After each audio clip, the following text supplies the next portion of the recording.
Maling karya Putu Wijaya. Maling yang brutal itu masuk dari atap rumah.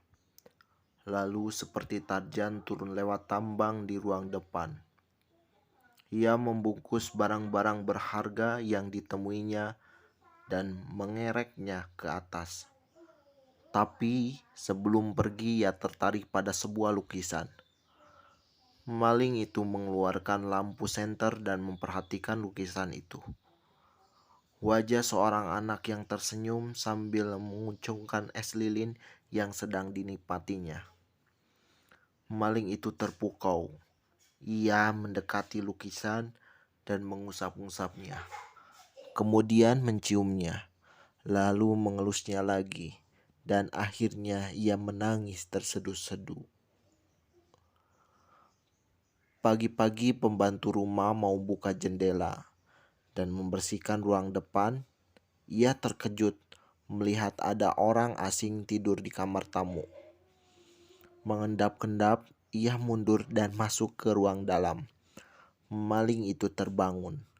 Mula-mula ia bingung dan panik, lupa di mana ia berada.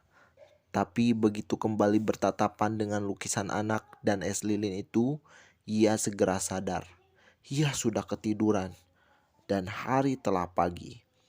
Ia belum membereskan barang-barang curiannya, tapi semangat dan tenaganya tak ada. Bahkan ia mulai menangis lagi.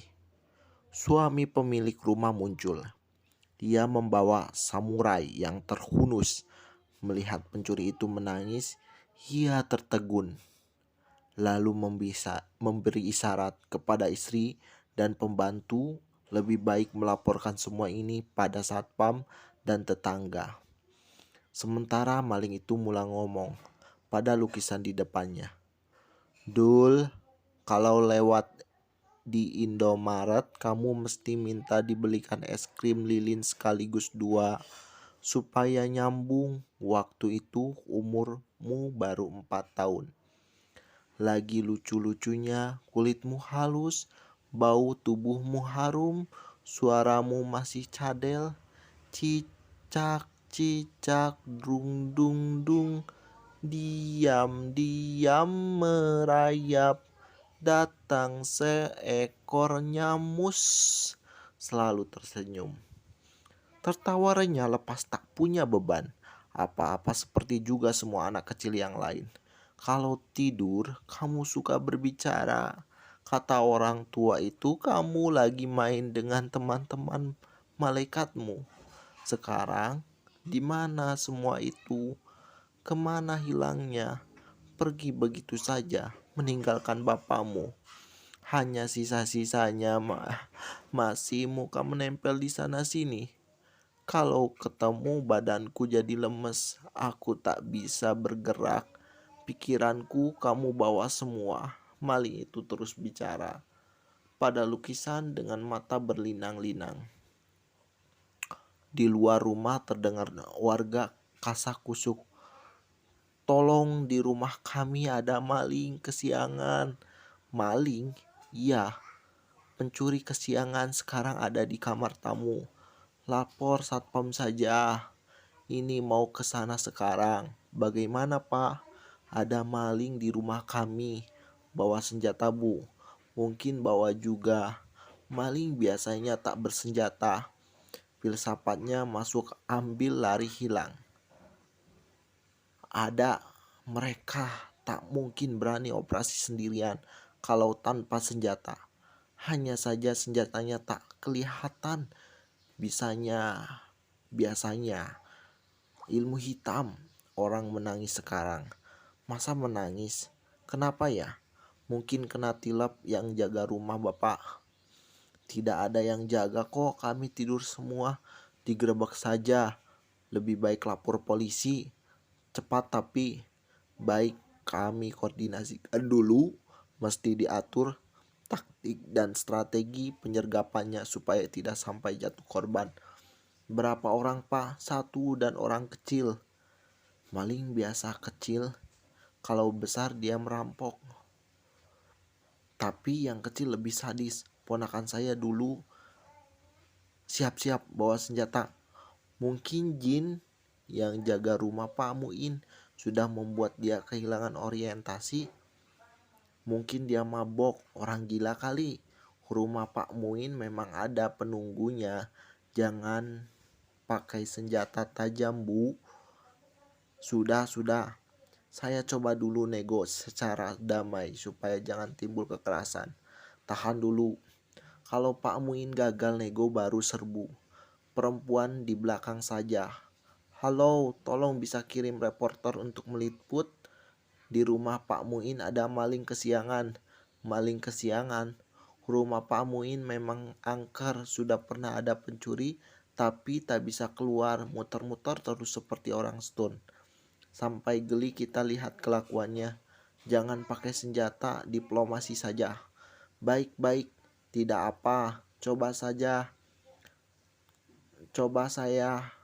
dulu kontak secara damai supaya jelas apa maunya. Siapa tahu ini teror, siapa tahu supaya jangan ada korban. Tenang.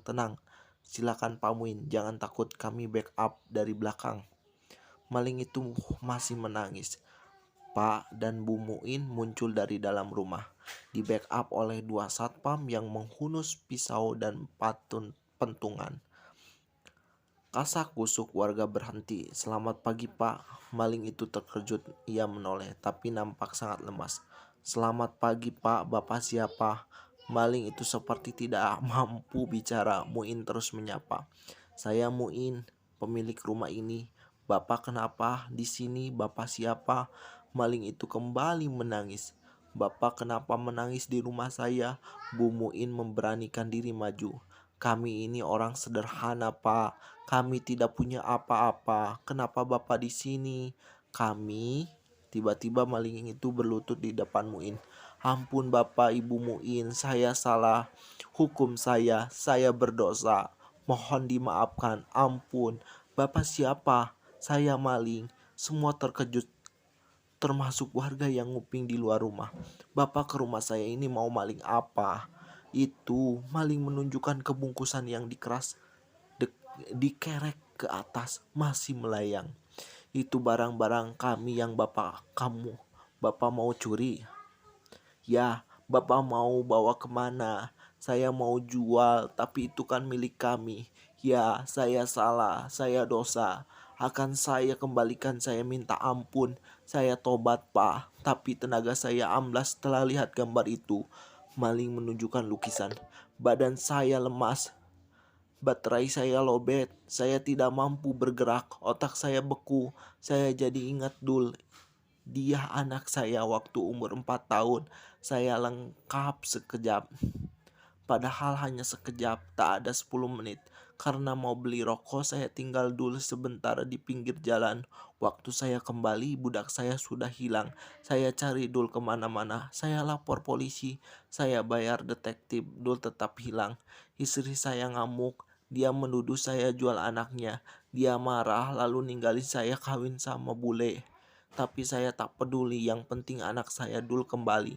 Saya kejar Dul ke mana-mana asal ada berita. Saya semperin, tapi sudah 20 tahun sekarang Dul tetap tidak ada kabar. Mungkin dia sudah besar, kawin jadi dokter atau sudah mati. Saya tidak tahu. Gelap sama sekali, tak ada berita. Akhirnya pikiran saya kalut Dul.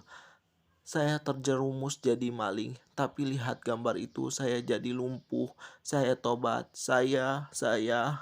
Warga di luar rumah mulai lagi kasakusuk. Malingnya minta ampun setelah lihat lukisan anak kecil yang tersenyum membawa es lilin. Pikirannya langsung berubah. Pikiran warasnya kembali. Dia langsung minta ampun dan mau bertobat. Tangkap saja, serahkan polisi. Usir cepat sekarang, hajar dulu untuk efek jerah. Kebiri, jangan, kasihan dia sudah tobat minta ampun. Jadi betul ya, rumahnya Pak Muin ini ada penunggunya. Lukisan itu yang sudah nilep malingnya. Tapi dia nggak mau pulang. Tenaganya habis, ingat dulu anaknya. Kasihan. Dia bilang mau benerin makam dulu anaknya. Loh, emang dulu sudah ketemu anaknya mati? Bilang pura-puranya dulu sudah meninggal bukan hilang supaya gampang. didoain. Jadi perlu ada makam kasihan. Ayo, demi kemanusiaan, sumbang kasihan biar cepat pulang dia. Biar cepat beres, nanti medsos datang heboh kita. Media sosial sudah mencium ini. Reporter TV mau datang. Buruan nyumbang, terserah kerelaan masing-masing. Masuk TV malu kita. Maling masih nangis, warga pada masuk dari dalam. Sumbangan sudah dikumpulkan, lalu itu diserahkan pada Bu Muin. Warga terharu, mereka terpanggil kemanusiaannya. Siapa bilang kehidupan keras ala perkotaan sudah mengikis habis solidaritas gotong royong? Ini sumbang spontan dari warga untuk maling yang sedih itu. Bu Muin kemudian menyerah pada suaminya agar memberikan pada maling. Sumbang spontan dari warga. Pak Muin terharu. Wah, saya juga terpanggil. Muin merogoh duit dari kantung menambah sumbang itu. Beberapa warga juga menyusul nyumbang. Sudah ada lagi seorang anak disuruh orang tuanya ikut nyumbang. Semua terharu lalu bertepuk tangan. Muin mendekati pencuri yang masih menangis. Sudah, jangan terus menangis. Yang sudah berlalu akan tambah galau kalau ditangisi. Ikhlaskan, karena masih banyak yang juga akan berlalu lagi. Lebih baik itu yang diperhatikan, Pak. Cepat berikan sumbangannya, Pak Muin. Orang sedih nggak bakal bisa diajak berunding. Oh iya, ini ada sumbangan spontan dari warga untuk menghapus tangis. Tegaklah kembali, busungkan dada, tabahkan batinmu. Serahkan saja, Pak, jangan banyak omong. Ada warga bergegas menyumbang lagi. Ini ada tambahan lagi. Lihat, semua warga itu terenyuh. Kata sebuah cerita di sinetron, penderitaan itu tidak akan diberikan kepadamu olehnya kalau kamu tidak dipercayanya bisa mengatasi. Ayo semangat, cepat serahkan, terimalah ini. Dan sekarang pulanglah. Keluarga pasti sudah menanti dengan cemas. Maling jadi malu, ia kontan menolak didesak. Ia tambah tidak sudi, tangisannya tambah memilukan. Satpam terpaksa ikut masuk mendesak dan membujuk supaya maling menerima tanda kasih warga lalu pulang. Kenapa menolak? Terimalah pemberian ikhlas warga, Mas. Mas, kami biasa menghajar maling demi kesejahteraan warga. Tapi mendengar cerita Mas, kami ikut menangis. Putra kami juga meninggal di usia 5 tahun, 10 tahun yang lalu. Tapi kami masih terus menangis setiap weekend karena jadi kelimpungan berdua saja dengan istri di rumah. Apa artinya hidup tanpa anak? Selamat berjuang, Bang. Bertobatlah dan kembali ke jalan yang benar. Penderitaan itu banyak hikmahnya untuk pembinaan karakter bangsa. Bangkit, Bung. Bangkit, Bung. Bangkit, terimalah sumbangan kami tanda simpati. Sebentar lagi reporter TV akan datang meliput air mata. Bapak akan memberi inspirasi masyarakat untuk menjaga dan menyayangi anak. Maling itu terkejut. Setelah mendengar reporter TV mau datang, akhirnya ia mau juga menerima sumbangan. Sambil menangis, ia menyembah semua orang lalu dengan berat hati pergi. Semua warga melambai-lambai memberi selamat jalan. Setelah pencuri pergi, Pak Muin dibantu warga ramai-ramai menurunkan barang curian yang dikerek itu. Tapi begitu dibuka semuanya terkejut, isinya hanya sampah. Barang curiannya sudah dibawa kabur. Bu Muin menjerit pingsan, warga berteriak marah, mau mengejar maling, maling, maling, tapi kemana? Maling sudah kabur. Tol Cipularang, 10 bulan 11 17.